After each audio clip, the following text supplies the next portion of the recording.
सुप्रभात बच्चों। आज की कक्षा में हम अपना रस अध्याय आरंभ करेंगे। रस क्या होता है?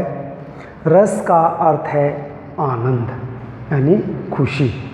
बच्चों, रस की परिभाषा मैं आपको बताता हूँ। आप लोग कविता पढ़ते हैं तो कविता को पढ़ने और सुनने से आपको आनंद की अनुभूति होती है, आप प्रसन्न होते हैं, आपको उसे पढ़ने में तथा सुनने में मज़ा आता है। तो जिस आनंद का आप अनुभव करते हैं, जो मज़ा आपको आता है, वही आनंद रस कहलाता है।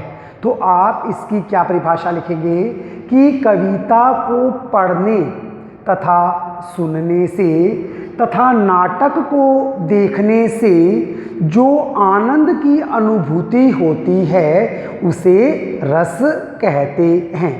आप इसकी क्या दूसरी परिभाषा लिखेंगे?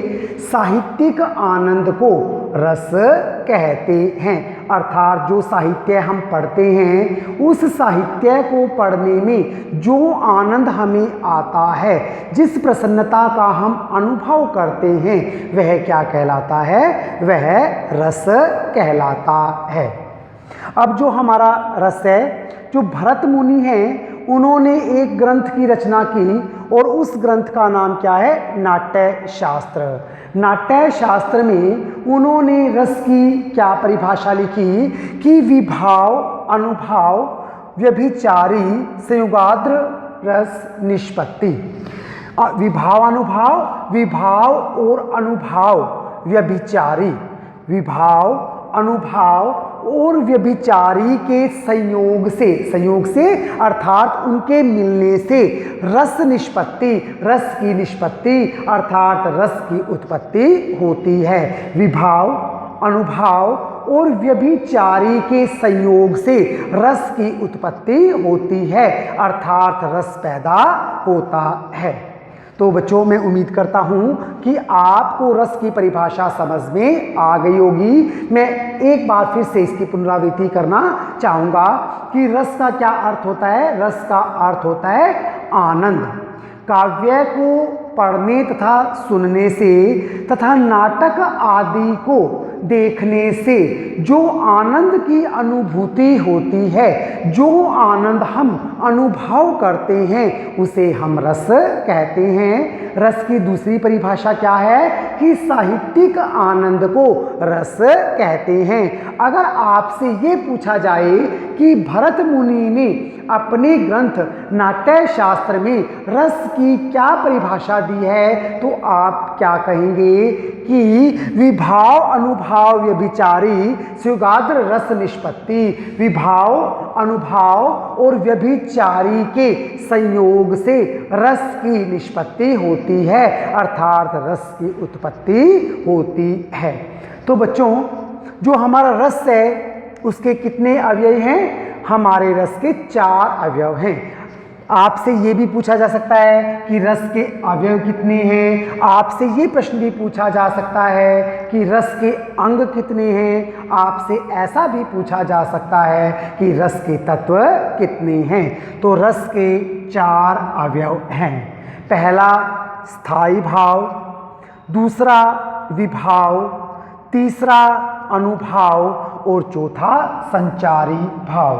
तो बच्चों, जो हमारा संचारी भाव है, इसे हम व्यभिचारी भाव भी कहते हैं। इस संचारी भाव का जो दूसरा नाम है वो व्यभिचारी भाव भी है। तो मैंने आपको रस के 4 अवयव बताए।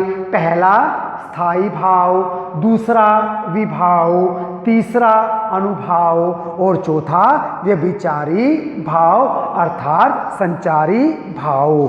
तो बच्चों, जो मैंने आपको रस का जो पहला भाव, पहला अंग, पहला अवयव, पहला तत्व बताया है, वो है हमारा स्थायी भाव।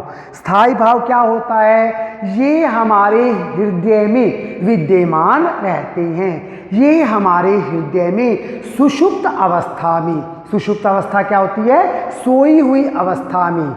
ये हमारे हृदय में सोई हुई अवस्था में रहते हैं। जब इनके सामने रस की सामग्री आती है तो ये उद्दीप्त हो जाते हैं, ये जागृत हो जाते हैं। जो स्थायी भाव होता है ये हमारे हृदय में विद्यमान रहते हैं। कैसे विद्यमान रहते हैं? सोई हुई अवस्था में। लेकिन जब इनके सामने रस की सामग्री आ जाती है तो ये जागृत हो जाते हैं। जो स्थायी भाव होते हैं वो कौन कौन से होते हैं? हमारे हृदय में हंसी का स्थायी भाव होता है, हमारे हृदय में उत्साह का स्थायी भाव होता है, हमारे हृदय में क्रोध होता है, हमारे हृदय में शोक का स्थायी भाव भी होता है, हमारे हृदय में भय भी होता है, हमारे हृदय में घृणा भी होती है, हमारे हृदय में आश्चर्य, विस्मय, हैरानी भी होती है, और हमारे हृदय में संतान के प्रति प्रेम भी होता है, भगवान के प्रति प्रेम भी होता है। तो ये सब हमारे स्थायी भाव हैं, ये हम सबके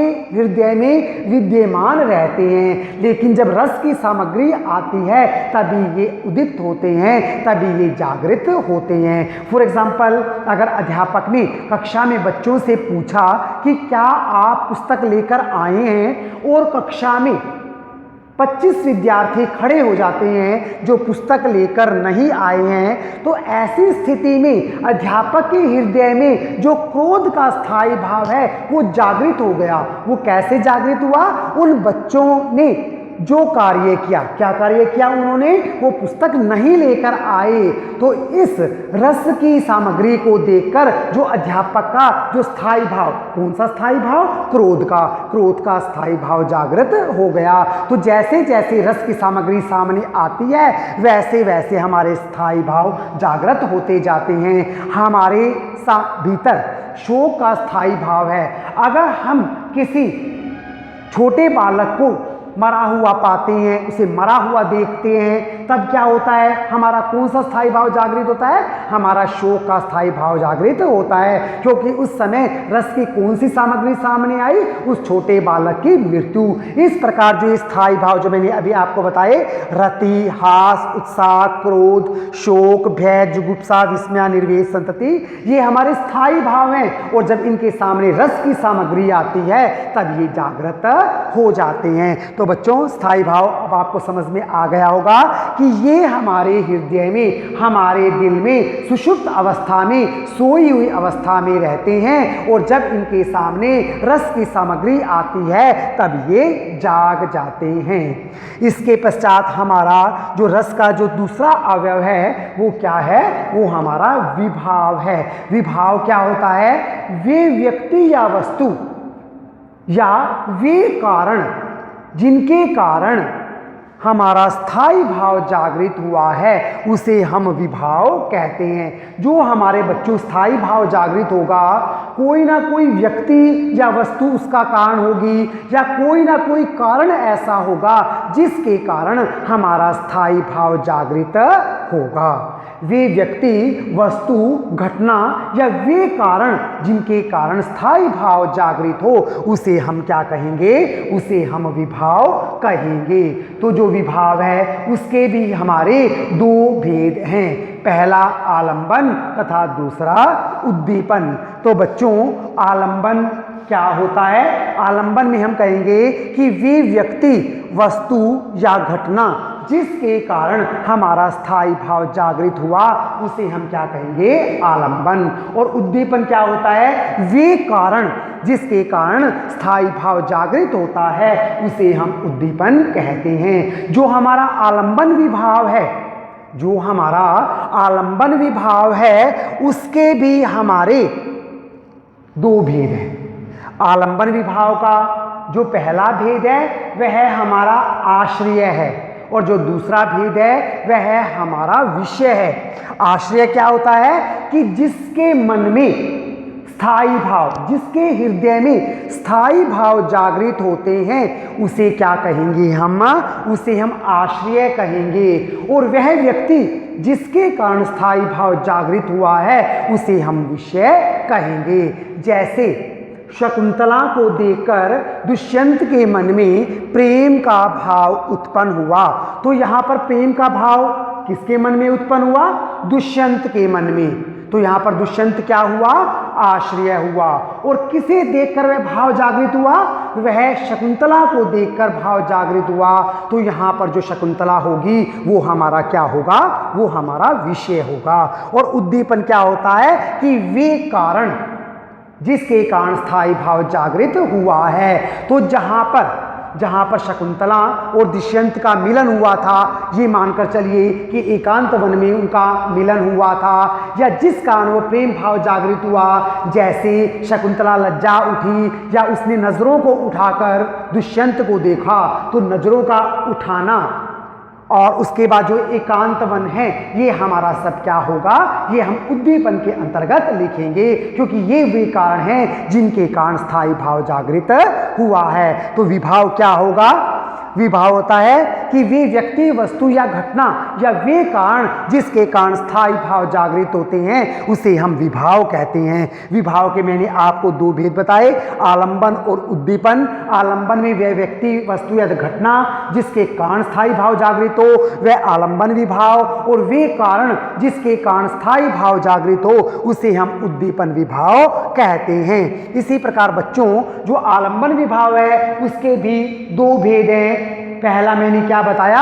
आश्रय, और दूसरा विषय। तो आश्रय में मैंने क्या बताया कि जिसके भीतर स्थायी भाव जागृत होते हैं उसे आश्रय कहते हैं, और जिसके कारण स्थायी भाव जागृत होते हैं उसे विषय कहते हैं। जैसे राधा और कृष्ण का मिलन, तो यहाँ राधा कृष्ण के मिलन में, राधा और जो कृष्ण का मिलन हुआ है उसे देखकर जो कृष्ण के मन में प्रेम की अनुभूति हुई है, तो यहाँ पर जो कृष्ण है वो क्या होगा?